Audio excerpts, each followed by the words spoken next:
Ada dua hal ini yang Tuhan kerjakan. Iman bertumbuh dari firman, dan iman diuji dengan situasi dan tantangan. Amin. Karena kekacauan manusia sudah terjadi dalam 3 peristiwa yang hebat itu, firman harus datang kepada Abraham. Di dalam firmanlah Abraham memberi telinga, lalu hatinya beriman kepada perkataan yang hebat itu. Abraham sudah tahu, di dalam firman dia menemukan iman. Karena di dalam firman ada perintah yang pertama. Perintah yang pertama itu, keluarlah. Itu syarat yang tidak bisa diotak-atik oleh dewan dunia manapun juga tidak bisa. Nah, itu syarat yang masih berlaku sampai dengan hari ini. Kalau kau tidak keluar dari kampung untuk sekolah, nanti kau susah sendiri di situ. Kalau kau masih tinggal dengan kelompok para penyamun, kau tetap jadi penyamun di situ. Amin, amin. Kalau kau tinggal dengan para pencuri, tetap kau akan jadi pencuri di situ. Satu-satunya cara supaya engkau bisa merubah para pencuri-pencuri, kau keluar. Kau keluar, Tuhan rubah, baru kembali untuk bongkar sarang-sarang penyamun dengan jaringan. Amin. Maka 19 tahun ini Tuhan bawa kita supaya hal itu dikerjakan. Tuhan kirim hambanya Gideon Papua dengan visi yang besar, supaya keluar dari jalur bangsa-bangsa, masuk ke dalam rancangan Tuhan yang khusus. Baru engkau bisa disebut umat yang kudus. Umat yang kudus itu bukan berhubungan dengan kau tidak melakukan kejahatan, bukan. Karena kudus punya arti lagi. Keluar dari kata kadas. Kalau kados itu kudus, maka kados itu keluar dari kadas. Kadas itu artinya dipisahkan. Amin. Amin. Jadi waktu Tuhan bilang Israel itu bangsa yang kudus, bukan berarti mereka paling kudus dari semua bangsa, bukan. Dan juga kapal batu juga. Tapi waktu Tuhan bilang mereka bangsa yang kudus itu, artinya bahwa mereka satu-satunya bangsa yang Tuhan pisahkan dari semua bangsa. Amin. Tuhan kasih pisah karena ada kepentingan Tuhan yang besar untuk bangsa. Kepentingan Tuhan yang besar untuk semua bangsa di seluruh dunia. Maka Tuhan kasih pisah dulu, baru Tuhan kasih kudus. Amin. Tuhan tidak bisa kasih kudus baru kasih pisah, tidak bisa.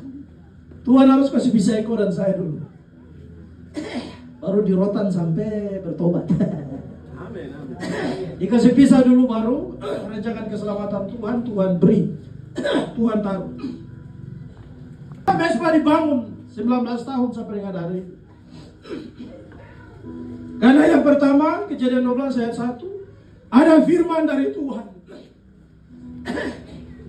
Manusia yang melupakan firman itu manusia yang melupakan hidup. Dia lupa bahwa dia sedang hidup di dalam hidup. Amin. Manusia yang lupa firman itu manusia yang lupa bahwa dia sedang hidup. Karena tidak ada hidup di luar dari firman. Amin. Semua manusia model lahir telinga satu kah, mata satu kah, kaki satu kah. Tuhan tidak pusing dengan bagian-bagian itu. Yang pasti adalah semua manusia hadir di dalam firman.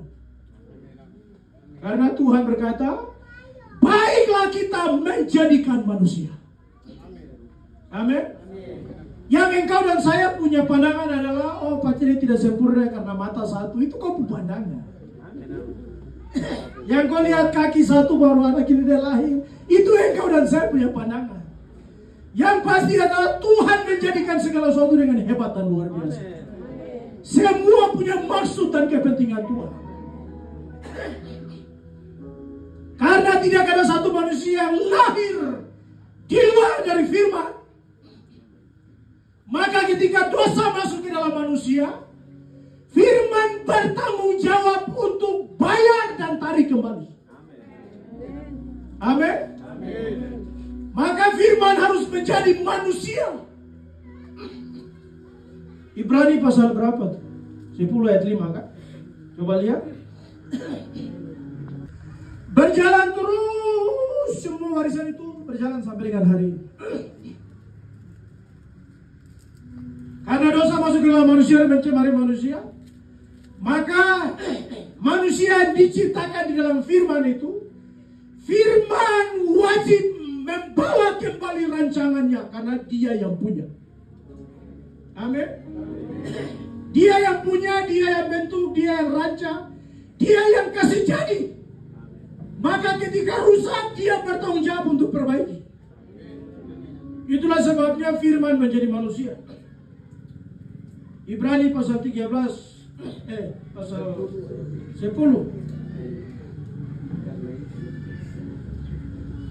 Ayat yang kelima. Ibrani 10 ayat yang kelima. Persembahan yang sempurna. Karena itu ketika ia masuk ke dunia, ia berkata, korban dan persembahan tidak engkau kehendaki. Iya, firman Tuhan bilang, korban dan persembahan tidak bisa membawa kembali manusia ke dalam rancangan kegagalan Tuhan. Korban dan persembahan punya batasan waktu 1 tahun 1 kali. Amin. Korban punya batasan waktu 1 tahun 1 kali, harus menghadap lagi.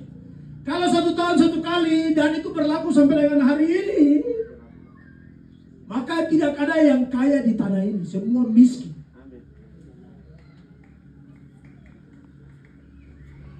Ada yang pelihara sapi sampai 100 ekor ke atas, kambing 100 ekor ke atas, babi 100 ekor ke atas. Tidak ada. Ya itu sebabnya, karena tidak ada, jadi harus manusia, firman menjadi manusia. Kalau masih pakai korban dan persembahan, bayangkan berapa ratus orang, 1 orang 1 korban binatang. 1 orang 1. Berarti kepala keluarga pusing. Aduh, harus kerja untuk beli sapi 5, karena tahun depan harus anak dalam keluarga ada 5, jadi 1 orang 1. Maka selesailah sudah. Terada yang masuk surga. Terada yang masuk surga karena begitu pas tahun depan tidak ada korban. Karena uang tidak ada. Jadi mau bayar bagaimana? Mau datang kepada Tuhan bagaimana? Untuk Tuhan ini korban untuk siapa anak laki-laki pertama. Maka firman Tuhan bilang, ayat 5 sekali lagi. Karena itu ketika ia masuk ke dunia, ia berkata, korban dan persembahan tidak engkau kehendaki. Korban dan persembahan Tuhan tidak kehendaki. Lalu, tetapi engkau telah menyediakan tubuh bagiku. Tetapi Tuhan menyediakan tubuh bagi firman. Amin. Amin. Tuhan menyediakan tubuh bagi firman. Karena dosa masuk ke dalam tubuh yang dibentuk oleh firman, maka firman juga harus masuk ke dalam tubuh. Bongkar keberdosaan manusia, dibawa tarik ke dalam rancangan Tuhan kembali lagi. Amin. Itulah sebabnya engkau yang pakai tubuh ini bertobat. Amin. Jangan suka benci Israel. Karena kalau Tuhan tidak pakai Israel untuk menyediakan tubuh bagi firman, engkau tidak bisa dibayar. Amin. Kalau Tuhan tidak pakai Israel untuk menyediakan tubuh orang Yahudi bagi firman, tidak ada manusia yang bisa dibayar oleh surga. Amin. Jadi kalau engkau sudah dibayar melalui salib di Golgota, jangan hanya semangat selamatnya, tapi bersyukur juga dengan kejasmaniannya yang datang dari bangsa Yahudi. Amin. Amin. Firman jadi manusia. Baru firman yang manusia itu menjadikan engkau manusia lagi. Amin. Kalau firman tidak jadi manusia, engkau tidak akan menjadi manusia di dalam firman. Amin. Firman menjadi manusia melalui tubuh orang Yahudi, supaya di dalam kemanusiaannya sebagai orang Yahudi ada pelunasan hutang. Dia kasih lunas semua dosa yang telah dikerjakan dari Taman Eden sana. Lunas dibayar. Yang bisa melakukannya hanya orang Yahudi. Amin. Yang bisa kasih lunas semua dosa di dunia ini hanya orang Yahudi. Amin. Yang bernama Tuhan Yesus Kristus. Amin. Lalu kau bilang begini, bukan orang Yahudi, Yesus itu dari surga, memang. Tapi dalam kemanusiaannya lah engkau ditebus. Amin. Amin. Kalau firman tidak jadi manusia, orang Romawi mau paku apa di Golgota?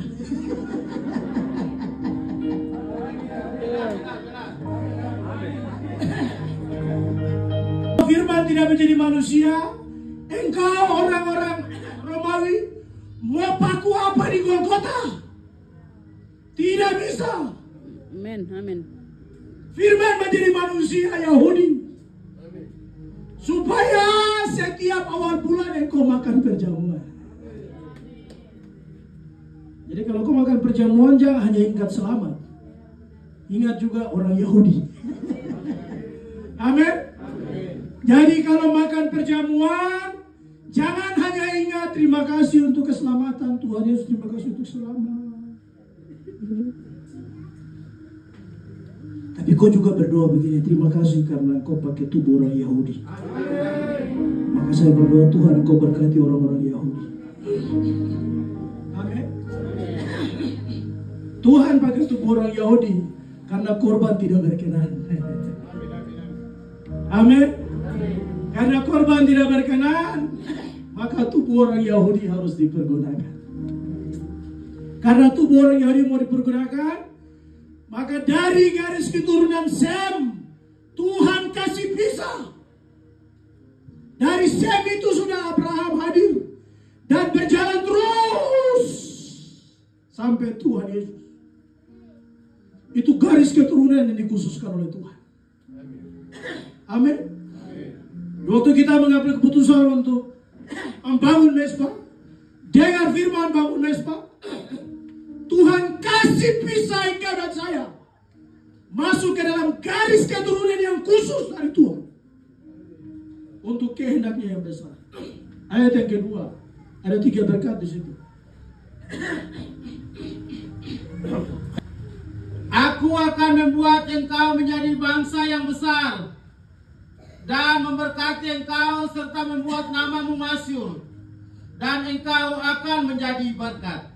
Ya, Bapak Ibu, ada 3 berkat di situ. Yang pertama, berkat bangsa. Waktu firman datang kepada Abraham, di dalam firman ada perintah untuk keluar.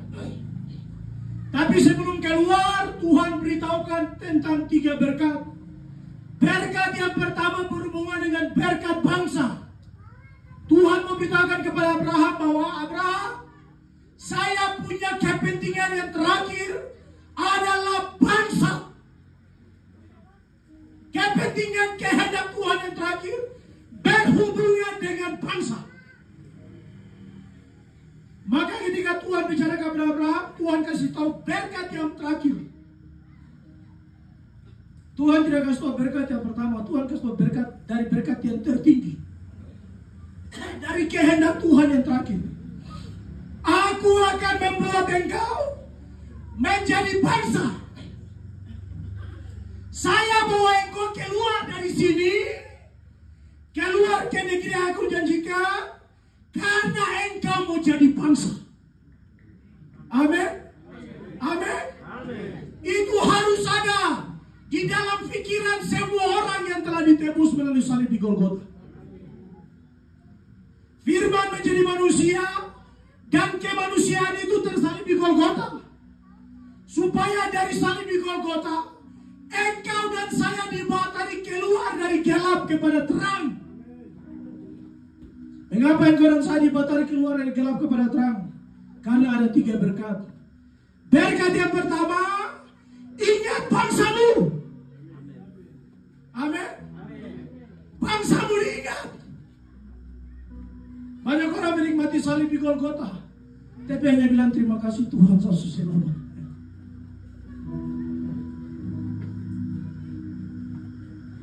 Makanya Tuhan beritahukan kepada Abraham berkat yang terakhir. Kalau Tuhan kasih tahu berkat yang pertama lebih dulu, Abraham mungkin tidak tahu diri. Kan begitu toh? Orang kalau sudah diberkati, waktu susah itu sungguh dia cari orang. Dia kunjungi dari keluarga ke keluarga. Karena susah tuh.